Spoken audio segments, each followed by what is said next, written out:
Welcome to positivity sir. First of all sir, வெளிநாட்டுல மருத்துவம் படிக்கிறதுங்கிறது ஒர்த்தா சார்? To be honestly speaking, sir நீங்க வந்து ரஷ்யால படிச்சீங்க எம்பிபிஎஸ். நீங்க என்னென்னலாம் சார் செக் பண்ணிட்டீங்க போனீங்க? 1999 பேட்ச். ஃபீஸ் செமஸ்டரை பொறுத்த வரைக்கும் சொன்னீங்க, அதை உங்களால ரிவீல் பண்ண முடியுமா சார்? என்ன சார் ஃபீஸ் அது? அந்த நாட்டோட கவர்மெண்ட்ல இருக்கிற மினிஸ்ட்ரி ஆர்டர்லேயே கிளியரா கொடுத்துட்டாங்க. எங்களோட யூனிவர்சிட்டியில் படிக்கிற எல்லா மாணவர்களும் எங்க ஹாஸ்பிட்டல்ல நீங்க டாக்டரா வேலை செய்யலாம். நீங்க இங்க இருந்து அனுப்பி விட்டுருவீங்க. நீங்க மத்த நேரத்துல தமிழ்நாட்டுல இங்க தான் இருப்பீங்க. கிடையவே கிடையாது. எனக்கு உங்களுடைய ரெக்கார்டு தனிப்பட்ட முறையில நீங்க படிச்சுட்டு வந்து இங்க நெக்ஸ்ட் எக்ஸாம் எழுதின மாணவர்கள் இருப்பாங்கல்ல சார், அவங்க எல்லாம் இப்ப எங்க இருக்காங்க, என்ன எங்க டாக்டரா இருக்காங்க? அதாவது சொல்லுங்களேன். ராயப்பேட்டை மெடிக்கல் காலேஜ்ல நம்ம ஸ்டூடெண்ட் ஒருத்தர் ஒர்க் பண்றாரு. செங்கல்பட்டுல ஒருத்தர் இருக்காருங்க. விருதுநகர்ல ஒரு டாக்டர் இருக்காங்க, ஒரு லேடி டாக்டர் இருக்காங்க. Okay sir. இப்ப ஸ்டூடெண்ட்ஸ் வர்றவங்க உங்ககிட்ட மேல் அதிகமா வர்றாங்களா, ஃபீமேல் அதிகமா வர்றாங்களா? அது எப்படி சார்? ஹோம்லி ஃபீல்ட் இருக்கும் எங்க ஹாஸ்டல். ஏன்னா lady warden, Indian warden, boys ஹாஸ்டலுக்கு அதெல்லாம் இருக்கு. பட் இங்க வந்து கொஞ்சம் கேர் இன்னும் கொஞ்சம் அதிகமா இருக்கும், அடிஷனல் கேர். திரும்ப திரும்ப கேட்டுட்டே இருக்கேன் சார். நம்ம நிறைய சினிமால பார்த்துருக்கோம், வச்சிருக்கோம், காசை கொடுப்போம், அவர்கிட்ட பேசும்போது அழகா சூப்பரா பேசுவாங்க, எல்லாம் செய்வாங்க. திடீர்னு எங்கிட்டாவது கூட்டிட்டு போய் பிள்ளைய விட்டுருவாங்க. அதுக்கப்புறம் என்ன ஆகும் ஏதாகும் நமக்கு இல்ல அந்த மாதிரிலாம் நிறைய நடக்குது. அதைத்தான் நான் சொல்லுவேன். இல்ல என்கிட்டயும் வராங்க நிறைய பேர். இப்போ கரீபியன் ஐலாண்ட்ல போயிட்டு காலேஜே இல்லையா? காலேஜே இல்ல. நான் தான் சார் பேரண்ட். என் பையன் இருக்காரு சார், இல்ல என் பொண்ணு இருக்கு சார். நான் வந்துட்டு உங்கள்கிட்ட சேர்க்கணும் சார். நான் என்ன கேள்விப்பட்டிருக்கேன்னா, சந்தானகிருஷ்ணன் ஒருத்தர் இருக்காரு, தேனி இடைவேளையில இன்டர்வியூ பார்த்திருக்கேன், அதுல இன்டர்வியூ பார்த்திருக்கேன். நான் வந்து முன்னாடி உட்காரு, நீங்க என்னென்னலாம் கேட்பீங்க, என்னை எப்படி நீங்க ட்ரீட் பண்ணுவீங்கன்னு அப்படியே எனக்கு செஞ்சு காட்டுங்க சார்.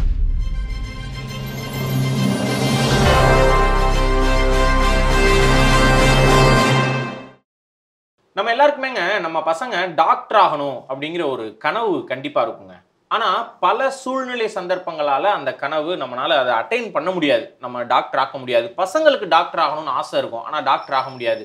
ஏன்னா இன்னைக்கு நீட்னு ஒரு என்ட்ரன்ஸ் எக்ஸாமினேஷன் இருக்கு. அந்த என்ட்ரன்ஸ் எக்ஸாமினேஷன்ல நீங்க பாஸ் பண்ணாதான் காலேஜே சேர முடியும். அதுலேயே ரொம்ப ஹை மார்க் எடுத்தால் மட்டும்தான் நீங்கள் அரசு மருத்துவக் கல்லூரியில் சேர முடியும். அப்படி இல்லாட்டி ப்ரைவேட்டில் சேர முடியும். ப்ரைவேட்டில் நமக்கு கொஞ்சம் காசு ரொம்ப நிறையா கேட்பாங்க, அதை நம்மளால அஃபோர்ட் பண்ண முடியாது. இப்படி நிறைய விஷயங்கள் இருக்குது. இப்போ நீட் வர்றதுக்கு முன்னாடியுமே நம்ம டாக்டர் ஆகணும்னா ப்ரைவேட் காலேஜ் இருந்துச்சு, கவர்மெண்ட் காலேஜ் இருந்துச்சு. அதே மாதிரி இன்னொரு ஆப்பர்ச்சுனிட்டி வந்துட்டு வெளிநாட்டில் படிக்கிற ஆப்பர்ச்சுனிட்டி இருந்துச்சு. இப்போ என் கூட படித்த பசங்களே பார்த்தீங்கன்னா உக்ரைனில் படித்தாங்க, ரஷ்யாவில் படித்தாங்க, இந்த மாதிரிலாம் படித்தாங்க. அப்படி இன்னைக்கு தேதிக்கு வெளிநாட்டில் டாக்டர் படிக்கணும் அப்படின்னா அதற்கான வாய்ப்பு எப்படி இருக்கு அப்படின்னு சொல்லிட்டு யூரோப்பியன் யூனிவர்சிட்டியினுடைய அஃபிஷியல் அட்மிஷன் ஆஃபீஸர் நம்ம கூட இன்னைக்கு இருக்காங்க. இவங்களும் ரஷ்யாவில் எம்பிபிஎஸ் படித்தவங்க, அப்புறம் நம்ம ஊரில் வந்து எம்டி பண்ணவங்க, எம்டி ஃபிசிஷியன். இன்னைக்கு தெளிவாக வெளிநாட்டில் படிக்கிறதுக்குனுடைய அது ஒர்த்தா இல்லையா, எவ்வளவு செலவாகும், அதனுடைய ஆப்பர்ச்சுனிட்டிஸ் என்ன, அது படித்து முடிச்சுட்டு இங்கே வந்தால் நான் ஒரு டாக்டர் தானா, எனக்கு இங்கே வேலை கிடைக்குமா, அங்கே படித்தா சேஃப் இருக்கா இல்லையா, எல்லாத்த பற்றி அக்குவே ராணிவேராக கேட்டு தெரிஞ்சுக்க போகிறாங்க. யார் யாருக்கெல்லாம் தான் பிள்ளைங்களையும் சரி, இல்லை யார் யார் பசங்களுக்கெல்லாம் டாக்டர் ஆகணும்னு ஆசைப்படுறீங்களோ அவங்களுக்குலாம் வெளிநாட்டில் ஒரு வாய்ப்பு இருக்குது அப்படிங்கிறத சொல்ல போகிறோம். அதை தெளிவாக இன்னைக்கு சொல்ல போகிறோம். டாக்டர் சந்தானகிருஷ்ணன் நம்ம கூட இருக்காங்க. நான் சொன்ன மாதிரி யூரோப்பியன் யூனிவர்சிட்டியினுடைய அஃபிஷியல் அட்மிஷன் ஆஃபீஸர். எல்லாமே தரவா கேட்டு தெரிஞ்சுக்கலாம். சார் ஃபர்ஸ்ட் நம்மளுடைய ஷோக்கு வெல்கம் பண்ணலாம். வணக்கம் சார். வணக்கம் சார். வணக்கம். நீங்க பாசிட்டிவிட்டி ஷோக்கு வந்ததுக்கு எங்களுக்கு பெரும் மகிழ்ச்சி சார். நன்றி sir. First of all sir, வெளிநாட்டில் மருத்துவம் படிக்கிறதுங்கிறது ஒர்த்தா sir? Sir it's really worth. நம்ம சூஸ் பண்ணுற காலேஜ், நம்ம சூஸ் பண்ணுற கண்ட்ரி, நம்மளோட காலேஜில் எல்லா அங்கீகாரம் அதெல்லாம் இருக்கான்னு பார்த்து ஹாஸ்பிட்டல் இன்ஃப்ராஸ்ட்ரக்சர், நல்ல கிளினிக்கு, நல்ல ஃப்ளோஸ் ஆஃப் பேஷண்ட்ஸு, நல்ல விதமான இன்டர்நேஷ்னல் ஸ்டூடெண்ட்ஸ் அங்கே படிச்சுட்டு வந்த மாணவர்கள்லாம் இருக்காங்களா செக் பண்ணிட்டு போனால் இட்ஸ் ஒர்த்து சார். சார் நீங்கள் வந்து ரஷ்யாவில் படிச்சீங்க எம்பிபிஎஸ். நீங்கள் என்னென்னலாம் சார் செக் பண்ணிட்டீங்க போனீங்க? Sir actually to be honestly speaking, நான் வந்து பெருசாக செக் பண்ணல சார். நான் 1999 பேட்ச். நாங்கள் போகிறச்செல்லாம் பெருசாக 1999 நாங்கள் படிக்க போனோம். அந்த 2000 பேட்சில் ரஷ்யா போனது பெரிய அட்வான்டேஜஸ், பெரிய விழிப்புணர்வுலாம் தெரியாது. வீட்டில் படிங்கன்னாங்க, சரி போய் படித்தோம். பட் நிறைய டிஃபிகல்ட்டிஸ் ஃபேஸ் பண்ணி தான் நாங்கள் வந்தோம். இட்ஸ் குவைட் இன்ட்ரெஸ்டிங் ஸ்டோரின்னு சொல்லலாம். நிறைய இன்டர்வியூ நான் அதை பற்றி சொல்லியிருக்கேன். சரி சார். இப்போ நீங்கள் யூரோப்பியன் யூனிவர்சிட்டியினுடைய அட்மிஷன் ஆஃபீஸர். யூரோப்பியன் யூனிவர்சிட்டிங்கிறது ஜார்ஜியாங்கிற ஒரு நாட்டில் இருக்குது, அங்கே நீங்கள் பண்ணுறீங்க சார். இப்போ நீங்கள் அந்த ஃபேஸ் பண்ண டிஃபிகல்ட்டிஸ்லாம் இன்னைக்கு யாராவது இப்போ 12வது படிச்சுட்டு உங்ககிட்ட வர்றாங்க, பேரண்ட்ஸ் வந்து கூட்டிகிட்டு வர்றாங்க, சார் ஜார்ஜியாவில் என் பிள்ளை வந்துட்டு டாக்டர் படிக்கணும் சார், நீங்கள் அட்மிஷன் வாங்கி கொடுங்க சார், ஏற்பாடு பண்ணுங்கள் சார், அவங்களாம் அந்த கஷ்டத்தை படணுமா சார்? Definitely not sir. என்ன ரீசன்னா, இங்கே டியூரேஷன் ஆஃப் கோர்ஸ் வந்து மொத்தமாக 6 years, 5 years medicine plus 1 year internship, எல்லாமே நீங்கள் இங்கிலீஷில் தான் பண்ணுவீங்க. படித்து முடிச்சுட்டு நீங்கள் அந்த நாட்டில் வந்து டாக்டராக வேலை செய்கிறதுக்கு 100% எங்களோட யூனிவர்சிட்டி ஹாஸ்பிட்டலில் ஒர்க் பண்ணலாம். ரெண்டாவது, நிறைய பேர் சொல்லுவாங்க எங்கள் 10 வருஷம் ஆகும் நீங்கள் படித்து முடிச்சுட்டு வரதுக்காக. கிடையவே கிடையாது. 5 years + 1 year 6 yearsல நீங்கள் டியூரேஷன் முடிச்சுட்டு டாக்டராக அங்கேயே நீங்கள் ஒர்க் பண்ணலாம்.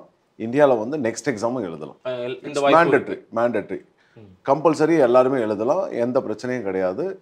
அந்த நாட்டோட கவர்மெண்ட்டில் இருக்கிற மினிஸ்ட்ரி ஆர்டர்லேயே கிளியராக கொடுத்துட்டாங்க, எங்களோட யூனிவர்சிட்டியில் படிக்கிற எல்லா மாணவர்களும் எங்கள் ஹாஸ்பிட்டலில் நீங்கள் டாக்டராக வேலை செய்யலாம் வித் ப்ராப்பர் ரெஜிஸ்ட்ரேஷன். அந்த நாட்டு சிட்டிசன்ஷிப்புக்கும் அதே ரெஜிஸ்ட்ரேஷன் தான் கொடுக்குறோம், உங்களுக்கும் அதே ரெஜிஸ்ட்ரேஷன் தான் கொடுக்குறோம், நீங்கள் வேலை செய்யலாம் டாக்டரான்னு சொல்லி கொடுத்துட்டாங்க கிளியராக. அதனால் எங்கள் டாக்டர்ஸ் ஒர்க் பண்ணுறாங்க.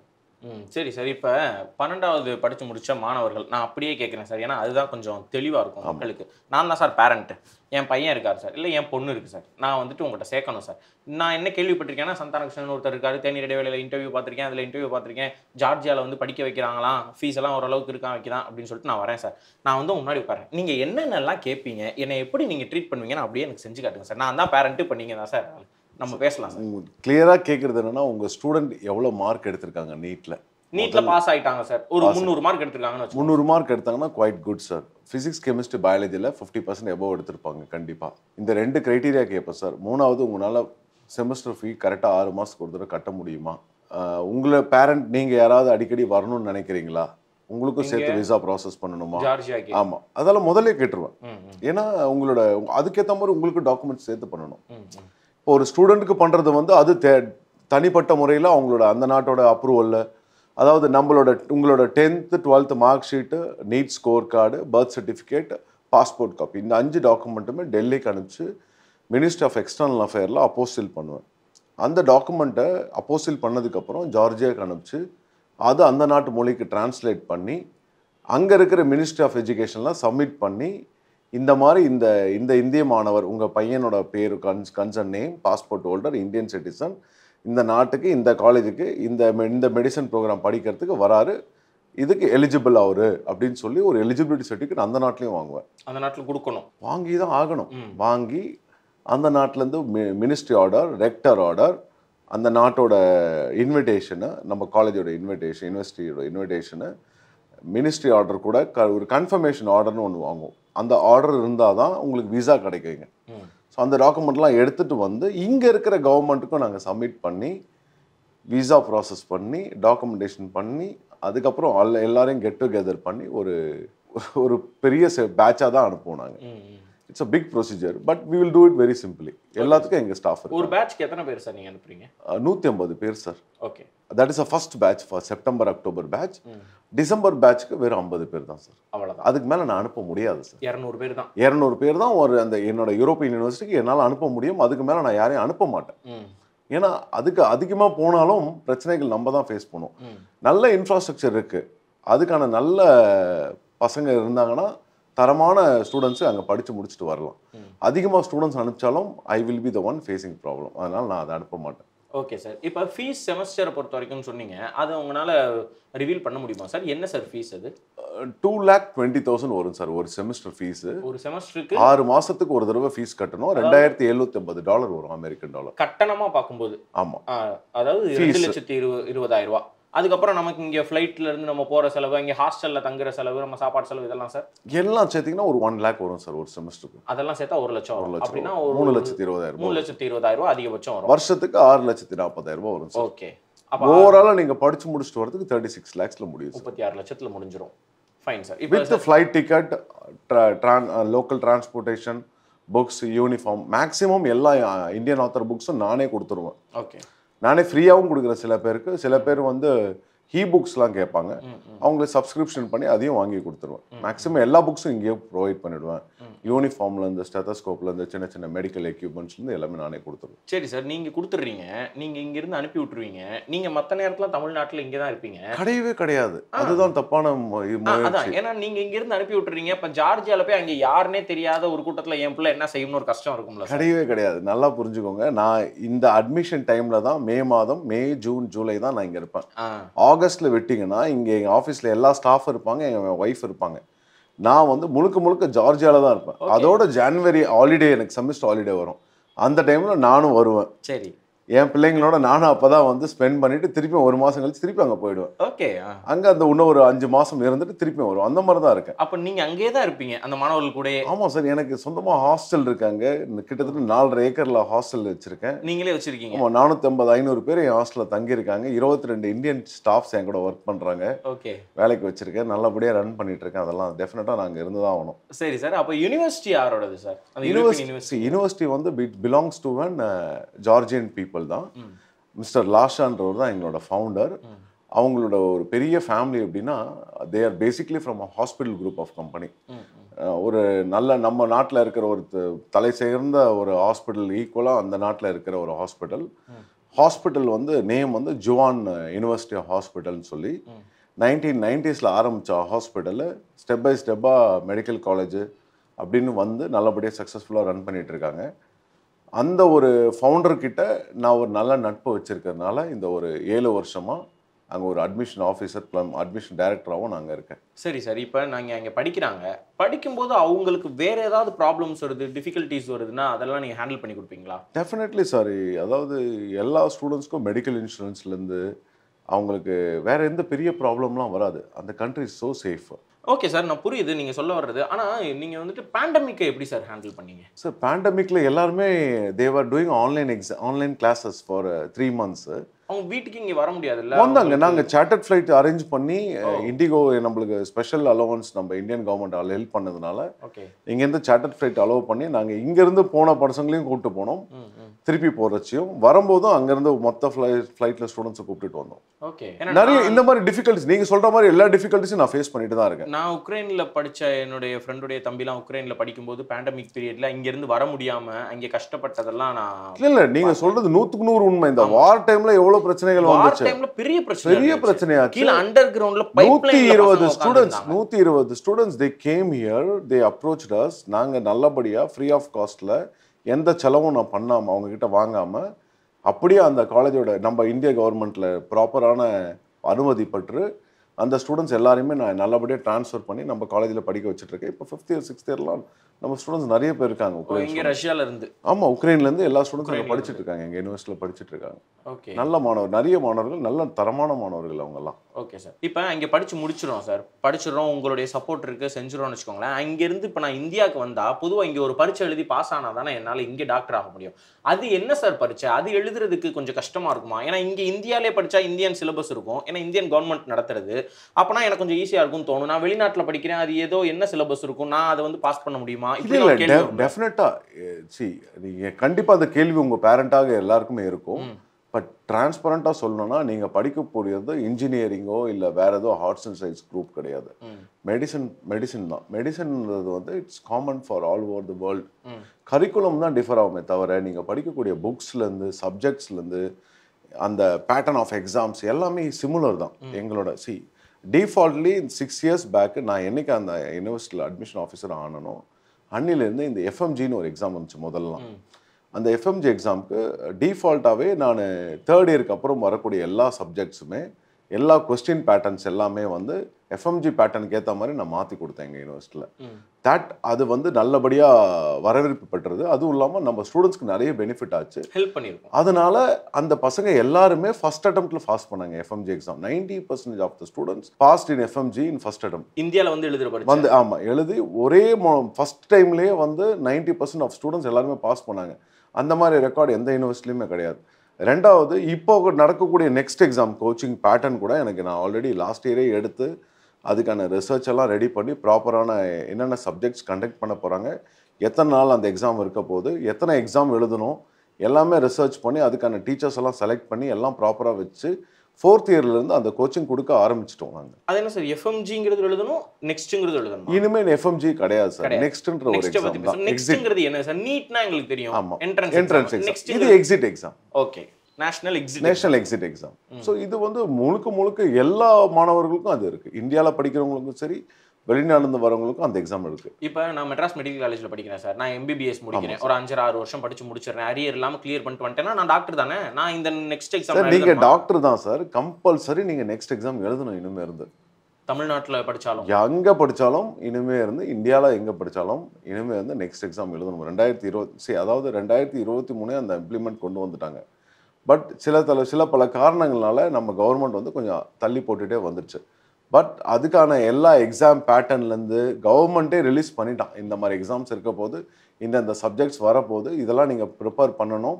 2024க்கு அப்புறம் படித்து முடிக்கிற மாணவர்கள் எல்லாரும் இந்த எக்ஸாம் எழுதி தான் ஆகணும் அப்படின்னு சொல்லி ஒரு கவர்மெண்ட் கொடுத்துட்டாங்க ஒரு அனௌன்ஸ்மெண்ட்டை.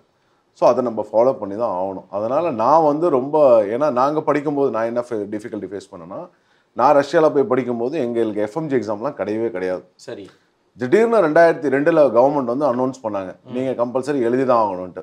நான் 2007 முடிக்கும்போது நான் நிறைய டிஃபிகல்ட்டி ஃபேஸ் பண்ணேன். கிட்டத்தட்ட 3 தடவை 4 தடவை அட்டம்ப்ட்டு எக்ஸ்ட்ரா கோச்சிங் படித்து பாஸ் பண்ணேன். ஸோ அந்த டிஃபிகல்ட்டிஸ் என் ஸ்டூடெண்ட்ஸ் ஃபேஸ் பண்ண மாட்டாங்க. இங்கே வர பசங்க எல்லாருக்குமே next exam coaching 3rd year முடிஞ்சு 4th இயர் வரும்போதே 4th year 5th year 6th இயர்ல எல்லாமே கொடுத்துருவேன். அங்கேயே கண்டக்ட் பண்ணிவிடுவேன். ஸோ இங்கே வரும்போது ஈஸியாக எக்ஸாம் எழுதி பாஸ் பண்ணிவிடுவாங்க. ஸோ டெஃபினட்டாக அந்த எக்ஸாம் கொண்டு வந்துடுவாங்க. ஏன்னா இது ஒரு வேர்ல்டு ஸ்டாண்டர்டான எக்ஸாம். இப்போ யுஎஸ்எம்எல்ஏ, பிளாப், யூகே எல்லாம் பெரிய பெரிய நாட்டில் இருந்து கொடுக்கப்பட்ட மெடிக்கல் ஸ்டூடெண்ட்ஸ்க்கு இந்த தேர்வு, எக்ஸிட் டெஸ்ட், இது மாதிரி தான் கொஞ்சம் ரொம்ப கடுமையானதாக இருக்கும். அதுக்கு ஈக்குவலாக நம்ம கவர்மெண்ட் கொடுக்குறாங்க. இட்ஸ் ரொம்ப குட், நல்லது தான். இது நல்ல விஷயம் தான். எக்ஸிட் எக்ஸாம் எழுதி பாஸ் ஆனால் தான் நல்லது தான். Okay sir. அப்போ அதுலேயும் டிஃபிகல்ட்டிஸ் எதுவும் வராது. நம்ம ஸ்டூடெண்ட்ஸ்க்கு வராது. நான் ப்ராப்பராக கோச்சிங் கொடுத்துருவேன். Easily they will pass the exam. சரி சார். இப்போ எனக்கு சொல்லிட்டீங்க, நான் ஒரு பேரண்ட்டாக இருக்கேன்னா வர்றேன், இந்த மாதிரி காசு இருந்தால் நான் உங்களை அப்ரோச் பண்ண போகிறேன், என்னை அனுப்ப போகிறீங்க, வர்றாங்க பசங்க வந்தாலும் இங்கே படிச்சுடுவாங்க, அதுக்கான கோச்சிங் இங்கே கொடுக்குறேன்னு சொல்கிறீங்க, நெக்ஸ்ட் எக்ஸாமுக்கான கோச்சிங்கும் இதெல்லாம் முடிஞ்சிருது சார். எனக்கு உங்களுடைய ரெக்கார்டு தனிப்பட்ட முறையில் நீங்கள் படிச்சுட்டு வந்துட்டு 6 வருஷமும் முடிச்சு இங்கே நெக்ஸ்ட் எக்ஸாம் எழுதின மாணவர்கள் இருப்பாங்கல்ல சார்? FMG exam. ஓகே. ஏன்னா இப்போ நெக்ஸ்ட் வரல, அதனால எஃப்எம்ஜி எழுதினவங்க இருப்பாங்கல்ல சார்? அவங்கெல்லாம் இப்போ எங்கே இருக்காங்க, எங்கே டாக்டரா இருக்காங்க? அதாவது கொஞ்சம் சொல்லுங்களேன். டு பி ஆனஸ்ட்லி ஸ்பீக்கிங், கிட்டத்தட்ட இது வரைக்கும் 350 பேர்கிட்ட எங்களோட காலேஜில் எங்களோட யூனிவர்சிட்டிலேருந்து படித்து முடிச்சுட்டு வந்து ஒர்க் பண்ணிட்டு இருக்காங்க இந்தியாவில். இதில் கிட்டத்தட்ட 60 ஸ்டூடெண்ட்ஸ் வந்து யுஎஸ்எம்எல்ஏ அப்படின்னு சொல்லி நம்மளோட எஃப்எம்ஜி எக்ஸாமும் பாஸ் பண்ணிவிட்டு அமெரிக்காவில் எக்ஸிட் டெஸ்ட்னு சொல்லுவாங்க. அது எப்படின்னா யுனைடெட் ஸ்டேட்ஸோட லைசனிங், மெடிக்கல் லைசனிங் எக்ஸாம்னு சொல்லுவாங்க.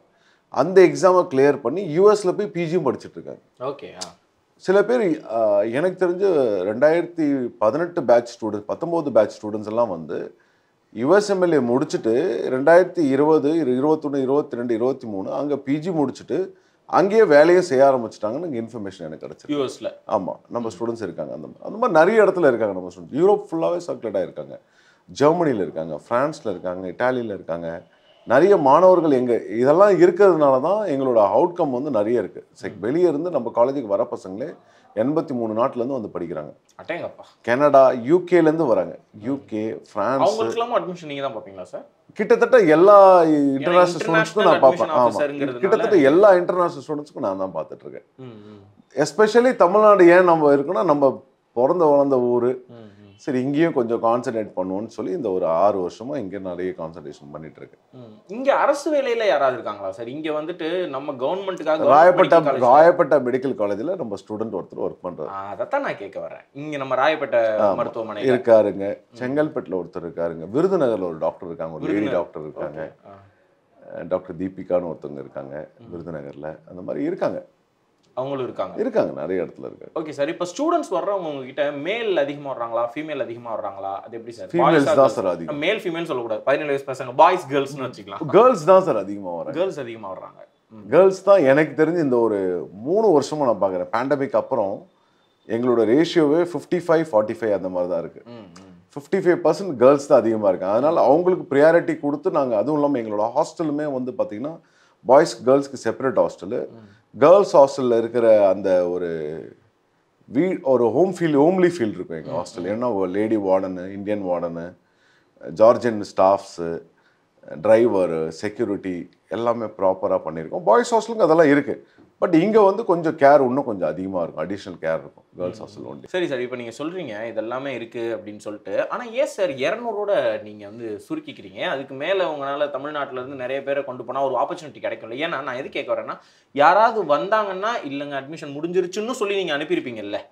லாஸ்ட் இயர் பண்ணியிருக்கோம் சார். அதை தான் நான் கேட்க வரேன். ஏன் ஒரு கூடுதலாக ஒரு 50 பேர் கூட்டு போய் டாக்டர் ஆக்குனா தான் என்ன? இல்லை சார், அப்படி பண்ண முடியாது. என்ன ரீசன்னா, நம்ம நாட்டில் எல்லா மெடிக்கல் காலேஜுக்கும் ஒரு லிமிட்டெட் சீட்ஸ் இருக்குது.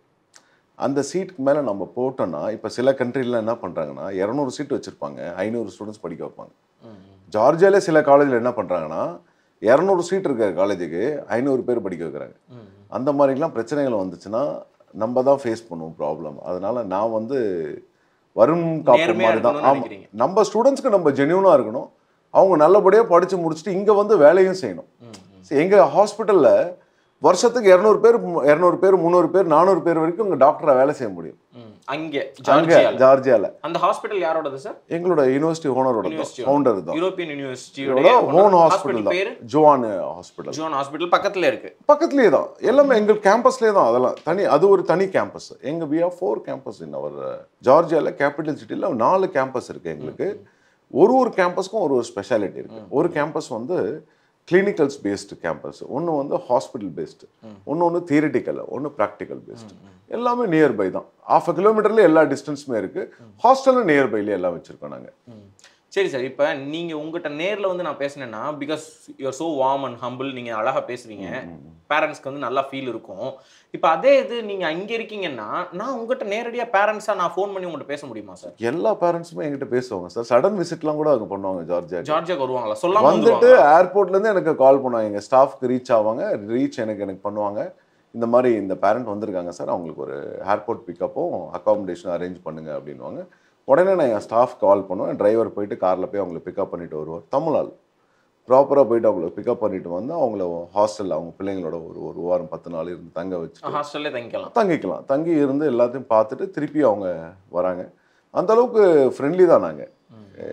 ஈவன் 5th இயர் ஸ்டூடெண்ட்டையும் எனக்கு கால் பண்ணுவோம். நேற்று கூட ஒரு 5th இயர் ஸ்டூடெண்ட்ஸ் கால் பண்ணி, சார் இந்த பிள்ளைக்கு வந்து அப்டமன் பெயின் இருக்குது, நைட்டு 2 மணிக்கு கால் பண்ணி அப்டமன் பெயின் இருக்குது சார், நீங்கள் இல்லாதனால நானே பிள்ளைய ஹாஸ்பிட்டல் கூப்பிட்டு போயிட்டு நம்ம யூனிவர்சிட்டி ஹாஸ்பிட்டல் அட்மிட் பண்ணி ரெக்கவர் ஆகி காலையில் கூப்பிட்டு வந்து விட்டுட்டு காலையில எனக்கு ஃபோன் பண்ணி அப்டேட் பண்ணாங்க. ஓகே. ஸோ அந்த அளவுக்கு நம்ம எதுக்கு 5th இயர் ஸ்டூடெண்ட்னா, நம்ம ஸ்டாஃப் இருந்தாலும் அவங்க நான் clinical medical sir. 5th year 6th year student போது அவங்க ஒரு டாக்டர், கிட்டத்தட்ட டாக்டர் ஆயிட்டாங்க. Almost doctor. ஸோ அவங்களுக்கு வந்து they can treat easily and they can understand the feelings. கரெக்டாக கூப்பிட்டு போயிட்டு கைட் பண்ணி கூப்பிட்டு வந்து விட்டுட்டாங்க. ஸோ எப்பவுமே எங்களோட ஹாஸ்டலில் பார்த்தீங்கன்னா 4th year 5th year students ஒரு 50 பேர் இருக்காங்க. எப்பவுமே கரண்ட்லி இருப்பாங்க, வருஷம் இருப்பாங்க. அந்த பசங்க ஏதாவது ஒன்றுனா பசங்களுக்கு ஹெல்ப் பண்ணிட்டு இருப்பாங்க, நல்லா பண்ணுவாங்க. அதெல்லாம் எங்கள் காலேஜில் பொதுவாக ரேகிங் அதெல்லாம் கிடையாது. அந்த கவர்மெண்ட்டில் பொதுவாக ரேகிங்கு, நம்ம ஃபாரினர்ஸ்க்கு யாராவது ஹர்ட் பண்ணாங்க அப்படின்னா கடுமையான சட்டத்திட்டங்கள். அதனால் யாரும் எதுவும் பண்ண முடியாதாங்க. அதே போல் ட்ரக்ஸ் ஃப்ரீ சிட்டி, யாரும் அந்த ட்ரக்ஸ் எல்லாம் பண்ண முடியாது. ரொம்ப ரெஸ்ட்ரிக்ஷனாக வச்சுருக்க ஒரு கண்ட்ரி. எங்களோட கேம்பஸும் அந்த மாதிரியான ஒரு கேம்பஸ் தான். ஏன் நான் இந்த அளவுக்கு திரும்ப கேட்டுகிட்டே இருக்கேனா சார், நம்ம நிறைய சினிமாவில் பார்த்துருக்கோம், வச்சுருக்கோம், காசை கொடுப்போம், அது ஒரு ஆள் வந்து குறுந்தாடி வச்சுட்டு ஒரு ஆள் உட்காந்துருப்பாங்க. நான் இது பண்ண விரும்பலை, ஜென்ரலைஸ் பண்ண விரும்பலை, பட் சும்மா பார்த்த மாதிரி வரைக்கும் சொல்லும்போது அவர்கிட்ட பேசும்போது அழகாக சூப்பராக பேசுவாங்க, எல்லாம் செய்வாங்க. திடீர்னு எங்கிட்டாவது கூட்டிகிட்டு போய் பிள்ளைய விட்டுருவாங்க. அதுக்கப்புறம் என்ன ஆகும் ஏதாகும் நமக்கு இல்லை. அந்த மாதிரிலாம் நிறைய நடக்குது. அதைத்தான் நான் சொல்லுவேன். இல்லை, என்கிட்டயும் வராங்க நிறைய பேர். இப்போ கரீபியன் ஐலாண்டில் போயிட்டு காலேஜே இல்லையா, காலேஜே இல்லை, ஒரு ஷெட் மாதிரிலாம் இருக்கு, படிக்கிறவங்களாம் இருக்காங்க. சில காலேஜில் வந்து ஹாஸ்பிட்டல்ன்றது ஒன்று கிடையவே கிடையாது. என்னோட அகாடமி, நீட் அகாடமி வந்து ஒரு இந்த பில்டிங்கோட கொஞ்சம் பெரிய பில்டிங், அந்த சைஸ் கூட இல்லையா அங்கே மெடிக்கல் காலேஜ். ஓகே. அப்படிலாம் வராங்க. அதெல்லாம் சொல்றேன். அந்த மாதிரி ஏமாறுறதுக்கான வாய்ப்புகள் இருக்கு. இந்த எங்கள் யூனிவர்சிட்டியில் கரண்ட் ரெக்கார்டு படி எங்கள் காலேஜில் நிறைய ஸ்டூடெண்ட்ஸ் படித்து முடிச்சுட்டு வந்திருக்காங்க, நல்லபடியாக சக்ஸஸ்ஃபுல்லாக இருக்காங்க. அதனால நாங்கள் பெருசாக மார்க்கெட்டிங்காக பண்ண வேண்டியதில்லை. Easily we are closing the admissions. எனக்கு வந்து என்னென்னா கொஞ்சம் குவாலிட்டியான ஸ்டூடெண்ட் வேணும் அப்படின்னு நான் எதிர்பார்க்குறேன். என்னன்னா அப்போ தான் காம்படிஷன்றதை விட ஈஸியாக இருக்கும் ஹேண்டிலிங்க. பசங்க வந்து தரமான ஸ்டூடெண்ட்ஸாக இருப்பாங்க. என்னோட ஸ்டூடெண்ட்ஸ் எல்லாருமே எந்த ஒரு மிஸ் அண்டர்ஸ்டாண்டிங், எந்த ஒரு கெட்ட பழக்கத்துக்கும் போகாமல், எந்த பிரச்சனையும் இல்லாமல் நல்லபடியாக ரன் பண்ணிட்டு இருக்கேன். அப்படியே ரன் பண்ணிட்டு வந்துடணும்னு பார்க்குறேன். சரி சார், நீங்கள் பெருசாக விளம்பரம்லாம் இல்லைன்னு சொன்னீங்க. அப்போ எப்படி சார் உங்களுக்கு அந்த அட்மிஷன்ஸ் வருது? பை மவுத் தான் சார், பேரண்ட்ஸ் தான் சார். அதாவது நேற்று கூட ஒரு பேரண்ட் வந்தாங்க. அக்கா அங்கே 4th இயர் படிக்கிறாங்க, தம்பி இப்போ 1st இயர் கூப்பிட்டு போகிறாங்க. அந்த மாதிரி வராங்க. சில பேர் வந்து 6th இயர் படிக்கிற பையனோட தங்கச்சி வராங்க. அந்த மாதிரிலாம் நிறைய ரெஃபரன்ஸ் வந்து இங்கே அதாவது பேரண்ட்ஸ், அந்த சிஸ்டர் பிரதர்ஸு கிட்டத்தட்ட ஒரு 60-70 ஸ்டூடெண்ட்ஸ் இருக்காங்க நம்மக்கிட்ட. அண்ட் இப்போ நிறைய பேரண்ட்ஸ் நிறைய பேர் அவங்களோட கசின்ஸ் ரிலேஷன்ஸ் எல்லாம் ரெஃபர் பண்ணுவாங்க. வருஷத்துக்கு அதுவே ஒரு 100 அட்மிஷன்ஸ் வந்துடுது. ஸோ அவங்களுக்கு என்னால் முடிஞ்ச ஹெல்ப் நான் பண்ணிவிடுவேன், போய் படிப்பாங்க. மீதியெல்லாம் பை சோஷியல் மீடியா பார்த்துட்டு வராங்க. சரி சார், அதான் இப்போ பணத்தை கொடுத்துட்டு எதுவுமே இல்லைங்கன்னு பணம் ஏமாந்து போய் திருப்பி உங்ககிட்ட வந்து சேர்ந்தவங்கலாம் இருக்காங்களா சார்? இருக்காங்க சார். கரண்ட்லி படிச்சுட்டு இருக்காங்க சார். நல்லபடியாக படிக்க வச்சுட்டு இருக்கேன் சார். ஹெல்ப் பண்ணியிருக்கேன் சார் நான் அவங்களுக்குலாம். அந்த மாதிரி ஸ்டூடெண்ட்ஸ்லாம் நிறைய பேர் இருக்காங்க. நிறைய கண்ட்ரிலேருந்து வந்திருக்காங்க. அந்த நாட்டில் ரெகக்னேஷனே இல்லை, ஆத்தரை இனிமேல் பர்மிஷனே இல்லை, படிக்கவே முடியாதுன்னு சொல்லிட்டுலாம் திருப்பி வந்தவங்க இருக்காங்க. இப்போ கூட ஃபால்ஸ் நியூஸ்லாம் நிறைய பேர் கொடுத்துட்டு இருக்காங்க. அதை பேஸ் பண்ணி நம்ம இந்தியன் கவர்மெண்ட், இந்தியன் எம்பாசியில் இருக்கிற பிலிப்பைன்ஸில் இருக்க இந்தியன் எம்பாசி ஜூன் 4 ஒரு அனௌன்ஸ்மெண்ட்டு ட்வீட் பண்ணியிருக்காங்க. வெப்சைட்லையும் போட்டிருக்காங்க. ஸ்டில் எங்ககிட்ட எந்த அங்கீகாரமும் இல்லை. யார் சொல்கிறது நம்பாதீங்க, பப்ளிக் சொல்கிறது மார்க்கெட் லைக் சோஷியல் மீடியாவில் மார்க்கெட் பண்ணுறது நம்பாதீங்க அப்படின்னு சொல்லி இந்தியன் எம்பாசியும் மக்களுக்கு விழிப்புணர்வு கொடுத்துட்டே தான் இருக்குது. எல்லா இந்தியன் எம்பாசியும் கொடுத்துருக்கு. அதே போல் ஜார்ஜியாவில் இந்தியன் எம்பாசி இல்லைன்னு சொல்லுவாங்க. பட் ஆனால் இந்தியன் எம்பாசி வரத்துக்கான எல்லா ஸ்டெப்பும் எடுத்து ரீசெண்ட்லி இந்தியன் அம்பாசிடர் வந்து ஒரு லேடி அனௌன்ஸ் பண்ணியிருக்காங்க. அக்டோபர் நவம்பரில் இந்தியன் எம்பாசி ஜார்ஜியாவுக்கு நாங்கள் கொண்டு வந்திருக்கோம். வரப்போகுது. Okay sir. இப்போ லாஸ்ட் அண்ட் ஃபைனல் கொஸ்டின் நான் வைக்கிறேன். இது கொஞ்சம் முக்கியமான கொஸ்டின் சார். இப்போ ஒரு 6,20,000 40,000 வச்சுக்கோங்களேன். சொல்றீங்க நீங்கள் ஒரு வருஷத்துக்கான ஃபீஸ். இல்லை, ஒரு காலேஜ் அந்த மாதிரி. இன்னொரு காலேஜ் வந்து வெறும் 1,60,000 தான். 1,60,000 1,60,000 தான் செமஸ்டர் ஃபீ குட்டாய்ஸ் யூனிவர்சிட்டி. ஆனால் வெறும் 50 சீட்டு தான் அங்கே இருக்குது. அது எப்படி சார்? அதை பற்றி கொஞ்சம் சொல்லுங்க. என்ன எனக்கு புதுசாக இருக்கு. ஏன்னா இது சொன்னீங்க 3,20,000 சொன்னீங்க. இல்லை, 2,20,000 யூரோப்பியன் யூனிவர்சிட்டி, 1,60,000 இல்லை. நான் என்ன சொல்றேன், அந்த போக்குவரத்தெல்லாம் சேர்த்து 3,20 சொன்னீங்க. அப்போ 3,20 6,40 அதுதான் இப்போ நம்ம பேசிக்கிட்டு இருக்கோம். அதுதான் ஆடியன்ஸ்க்கு புரியும். திடீர்னு 1,60 சொல்றீங்க. அது என்ன யூனிவர்சிட்டி சார்? குட்டாய்ஸ் யூனிவர்சிட்டி. எங்கள் யூனிவர்சிட்டியோட இன்னொரு பிரான்ச் யூனிவர்சிட்டி. அங்கே வந்து ஒரு செமஸ்டருக்கு எவ்வளோ ஃபீஸ்? $2,000. 1,60,000 தான். 1,60,000. ஓ, ப்ளஸ் அந்த போக்குவரத்துக்கு அது 1,00,000 வருமா? இல்லை, கம்மியாகும். அந்த சிட்டி வந்து nearly around 200 kilometres away from capital city. Okay. அங்கே வந்து எல்லாமே ஹாஸ்டல் ஃபீஸ் வந்து எல்லாமே $100. அதாவது அங்கே விட ஒரு 75% தான் இங்கே ஹாஸ்டல். ஆனால் ஃபெசிலிட்டிஸ் எப்படி இருக்கும்? நல்லா இருக்கும் sir. Infrastructure wise good, facilities எல்லாம் கூட same curriculum, same subject, same professors. Okay. அந்த மாதிரியான ஒரு நல்ல ஸ்டாண்டர்ட் தான். ஓகே. பட் சிட்டி தான் டிஃப்ரெண்ட். திருச்சி மாதிரி ஒரு சின்ன சிட்டி தான். ஓகே. நல்லபடியாக ரன் பண்ணிட்டு இருக்கோம். ஓகே. அங்கே அப்போனா ஒரு வருஷத்துக்கு ஒரு 2,20,000 வைப்போமா? ஒரு செமஸ்டருக்கு மொத்தமாகவே. அப்போ ஒரு வருஷத்துக்கு ஒரு 5 லட்சத்தை வைங்களேன். நீங்கள் ஒரு 5 லட்சத்தை வைங்க. 26 லட்சத்துல முடிச்சிடலாங்க. இங்க வந்து 26 லட்சத்துல முடிச்சிடலாம். ஹாஸ்டல், ஃபுட், கொஞ்சம் தூரம் கொஞ்சம் தள்ளி இருக்கிறதுனால அது கொஞ்சம் விலை கம்மின்னு சொல்ல வரீங்க. அது பிளஸ் அந்த சிட்டியோட எக்கானமி அவ்வளவுதான். காஸ்ட் ஆஃப் லிவிங் அங்க கம்மி தான். புரிஞ்சுக்கிட்டேன். மகிழ்ச்சி. இப்போ நான் வந்துட்டு ஒரு பேரண்ட் சார். எல்லா பேரண்ட்னாலையுமே ஒரு 6 லட்சத்தை சர்வசாதாரணமா தூக்கி இப்படி கொடுத்துட முடியுமான்னா கிடையாது. கஷ்டப்படுற பேரண்ட்ஸ் இருப்பாங்க, கடன் வாங்கி கொடுக்குற பேரண்ட்ஸ் இருப்பாங்க, எப்படியாவது பேசி வட்டிக்கு வாங்குற ஏதோ ஒன்று செய்வாங்க. நம்ம பையன் படிச்சிடணும். அந்த மாதிரியான பேரண்ட்ஸ்க்கு அந்த ஸ்டூடெண்ட்ஸ் கொஞ்சம் நல்லா கூட மார்க் எடுத்துருந்துருக்கலாம். அப்போ அவங்களுக்குலாம் ஏதாவது ஸ்காலர்ஷிப் நான் ப்ராப்பரா கைட் பண்றீங்களா? டெஃபினெட்லி. நான் நல்ல கேள்வி இது கேட்டீங்க. நான் முதல்லயே அவங்களோட ஃபைனான்ஷியல் ஸ்டேட்டஸ் எல்லாம் கேட்டுட்டு ப்ராப்பராக கைடன்ஸும் கொடுத்துருவோம். கரெக்டாக நீங்கள் எந்த காரணத்தை கொண்டும் வட்டிக்கு வாங்கிட்டு எங்ககிட்ட வரக்கூடாதுன்னு சொல்லிவிடுவேன் முதல்லே. அது வந்து என்னோட ஃபஸ்ட்டு அப்ரோச்சே இதை தான் இருக்கும். ஏன்னா நாளை பின்ன ஒரு கஷ்டம்னும் போது அந்த பேரண்ட் ஸ்டூடெண்ட் என்னை வந்து பார்க்கும்போது நான் ரொம்ப கஷ்டப்படுவேன். அதனால முதல்லே அதை தவிர்த்துருவேன். ரெண்டாவது, அவங்களுக்கு என்னென்ன மாதிரியான ஹெல்ப் பண்ணலாம், அவங்களுக்கு எப்படி ஸ்ப்ளிட் அப் பண்ணி அவங்களுக்கு பிளான் பண்ணி கொடுக்கலாம், எவ்வளோ வருமானம் இருக்குது, நீங்கள் எப்படி மாதம் மாதம் பிரித்து கொடுக்கலாம், எப்படி நீங்கள் செமஸ்டர் ஃபீ கட்டலாம், லோன் எப்படி எடுக்கலாம், நீங்கள் எஜுகேஷன் லோனு செமஸ்டர் 6 மாதத்துக்கு ஒரு தடவை நீங்கள் செமஸ்டர் ஃபீஸ் கட்டுங்க, மாதம் கூட ஹாஸ்டல் ஃபுட்டு கட்டுங்க அப்படின்னு சொல்லி பிரித்து கைட் பண்ணி கொடுப்பேன். செமஸ்டர் ஃபீ லோன் எடுத்துகிட்டு அவங்களோட வருமானம் வச்சு அவங்க மாதம் ஹாஸ்டல் ஃபீஸும் ஃபுட் ஃபீஸும் கொடுத்துருவாங்க. அப்படியும் பண்ணுவாங்க. நல்லா படிக்கிற மாணவர்களுக்கு ஸ்காலர்ஷிப்பும் பண்ணுறோம். கிட்டத்தட்ட வருஷத்துக்கு கிட்டத்தட்ட 50லேருந்து 60 சீட்டு ஸ்காலர்ஷிப்லேயே வரும். எப்படி வரும்னா ரேங்கிங் வைஸ். ஃபார் எக்ஸாம்பிள், எனக்கு 2 ஃப்ரீ சீட் இருக்கு. அந்த 2 ஃப்ரீ சீட் வருஷத்துக்கு 2 சீட் நான் ஃப்ரீயாக கொடுப்பேன். என்னோட 200 ஸ்டூடெண்ட்ஸில் அந்த 2 ஸ்டூடெண்ட் நல்ல மாணவர்களாக பார்த்து தகுதி பற்று, அதே போல் ஃபைனான்ஷியலியும் கொஞ்சம் கம்மியாக இருக்கவங்களை பார்த்து கைட் பண்ணி ஒருத்தவங்க அந்த மாதிரி, இன்னொருத்தவங்க வந்து ஏற்கனவே டாப்பர் யார், நம்ம என்ட்ரன்ஸ் எக்ஸாம் வச்சதெல்லாம் யார் டாப்பர்னு பார்த்துட்டு அவங்களுக்கு அந்த ஃப்ரீ சீட்டு கொடுத்துருவோம். நீங்கள் என்ட்ரன்ஸ் எக்ஸாம் வைப்பீங்களா? நான் கண்டக்ட் பண்ணுவேன். ஓகே. நீட் போக அதுல பாஸ் ஆயிருக்கணும், அதெல்லாம் இருக்கட்டும். இந்த ஸ்காலர்ஷிப்காக எக்ஸாம் வைப்போம். ஸ்காலர்ஷிப் எக்ஸாம் ஒன்று நீங்கள் வைக்கிறேன். அது ஒன்று. அதில் யார் டாப்பாக இருக்காங்களோ அவங்களுக்கு அந்த 2 சீட்டு கொடுப்பேன். அது இல்லாமல் மீதி இருக்கிற 48 ஃப்ரீ சீட்ஸ் எப்படி வரும்னா, செமஸ்டர் 90 மார்க் மேலே எடுத்திருக்காங்கன்னா அப்படின்னா அதில் 30 பேர் செலக்ட் பண்ணி அந்த 30 பேருக்கு ஒரு ஸ்டைஃபண்ட் மாதிரி மந்த்லி $600 கொடுப்பாங்க. $500 to $400 to $600. அது it's depend on the ranking பொறுத்து நம்ம காலேஜில் கொடுப்பாங்க. அதை வச்சாலே அவங்களோட லிவிங் காஸ்ட் எல்லாம் மேனேஜ் பண்ணிக்கலாம். ஈவன் செமஸ்டர் ஃபீலே பாதி கட்டலாம், அவங்களால கட்ட முடியும். அப்படி இருக்காங்க பசங்க, படிச்சுட்டு இருக்காங்க. படிப்பு தான், ஆக மொத்தம் படிப்பு தான். படிப்பு இல்லைன்னா ஒன்று. அதுக்கப்புறம் அடுத்த ஸ்காலர்ஷிப் எப்படின்னா 20 ஸ்டூடெண்ட்ஸ் எடுப்பாங்க. 85 to 90% மார்க்ஸ் யார் யார் எடுத்திருக்காங்கன்னு செலக்ட் பண்ணி அவங்களுக்கு ஒரு குறிப்பிட்ட தொகையை கொடுப்பாங்க.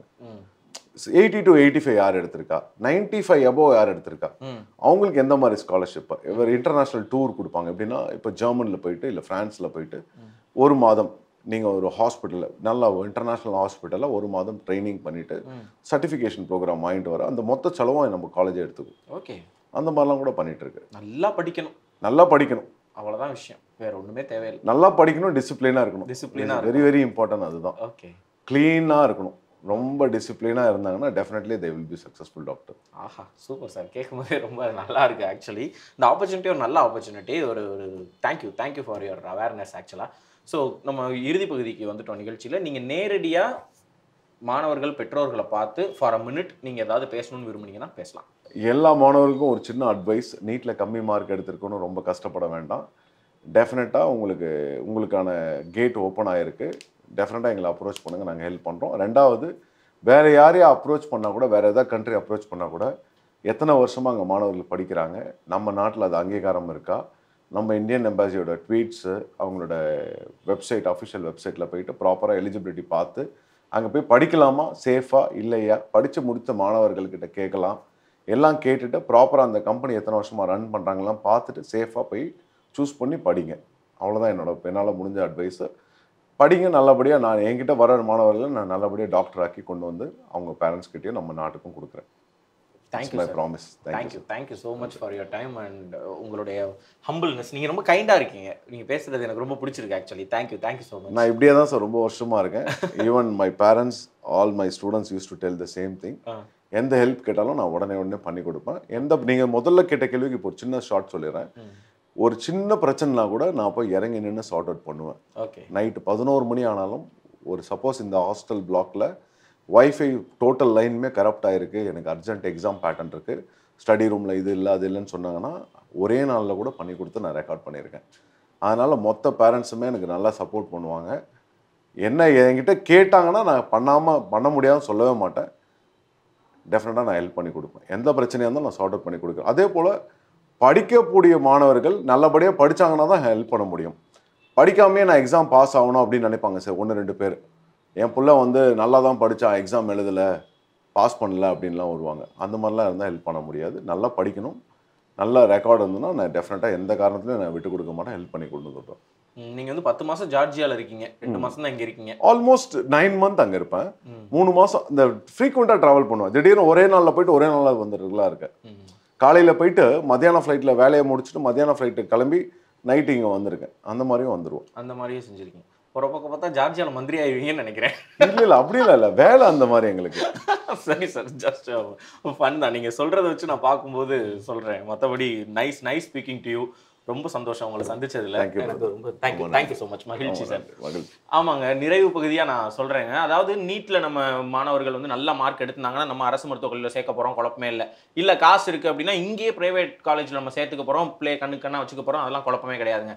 அதை மீறி மார்க் இருக்குங்க, ஆனால் எனக்கு கொஞ்சம் பணம்லாம் நிறையா செலவு பண்ண முடியல வைக்கலன்ற பட்சத்தில் வெளிநாட்டுக்கு போய் படிக்கணுங்கிற ஒரு ஆப்ஷன் இருக்குது.